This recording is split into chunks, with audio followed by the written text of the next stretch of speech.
Recent financial events are forcing the world's powers to try to control an escalating global crisis, racing towards collapse. In a reality where the actions of one nation can determine the world's fate, some countries are reverting to economic protectionism. Other leaders are taking steps towards centralizing control under a world government. As they are all trying to contain this negative butterfly effect that globalization is generating, they are missing one crucial element, that without it, all actions are not only futile, but can only lead to deeper crises. This element is so simple, fundamental, and obvious, it has eluded mankind for millennia. This is exactly what we're about to uncover.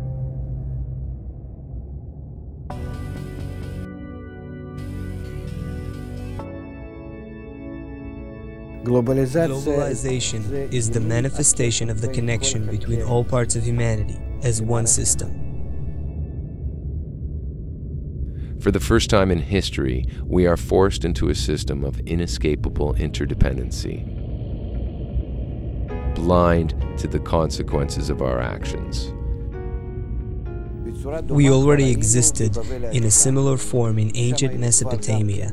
Back then, we were also confined in one small place, and our egoism became apparent. We couldn't get along with each other. And then, we moved away from each other. We moved apart. But today, we can no longer be disconnected, and this is why we have to learn what it means to be bound together within one system. It seems that any move we make in this fragile global system results in chain reactions we can't control. And the worst thing is, we still think we can figure it out. Man's nature is completely egoistic. This is how each and every one of us is built. Naturally, our calculations with respect to anyone and towards the whole world are only in order to benefit, in order to succeed in being more than everyone. Not to feel good by connecting with everyone, but to feel good by being higher than everyone. And all 7 billion worldviews are being crammed together into one time and one space. And there is no way out. However, a slight shift in our perspective reveals that there is a way in.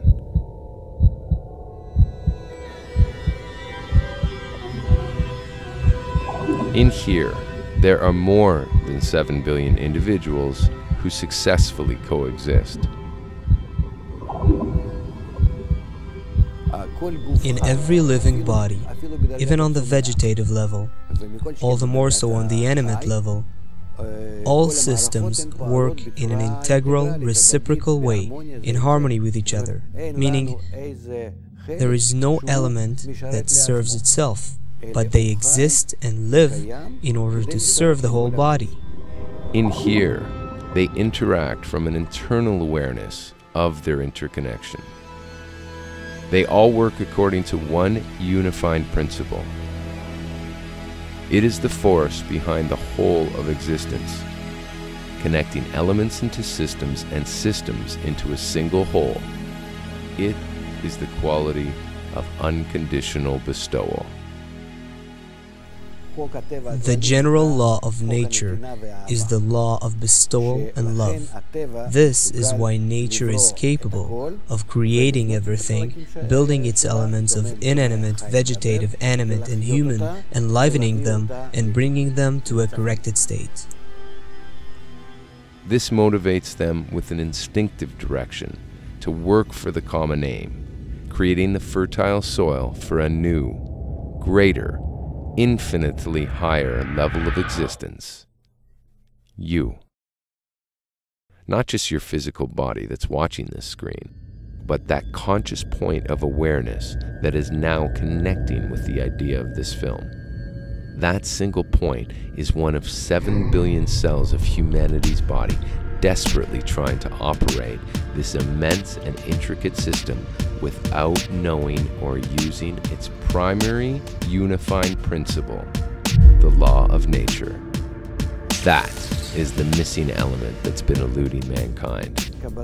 The wisdom of Kabbalah reveals to us that force of love, that force of mutual bestowal, that force of connectedness that lies within the corrected, global, integral, harmonious modern society.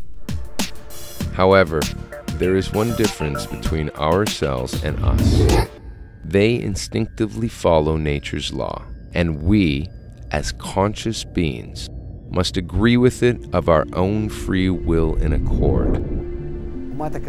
The wisdom of Kabbalah helps an individual see that system in its true form, in its correct form.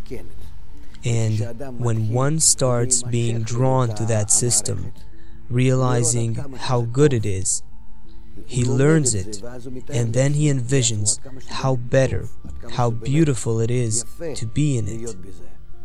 From that, he receives power. It's like a child that grows up, like when we are attracted to something good. He receives from his future corrected state, so to speak, to his present corrupted state, he receives the powers to achieve that correction. As we intentionally emulate the cells, making ourselves aware of our common body, we will start sensing nature's unifying principle working through us. By doing so, we will not only transcend the perils of man's short-sighted solutions, we will create something wonderful. Think about it. If your cells created you, imagine what we will create.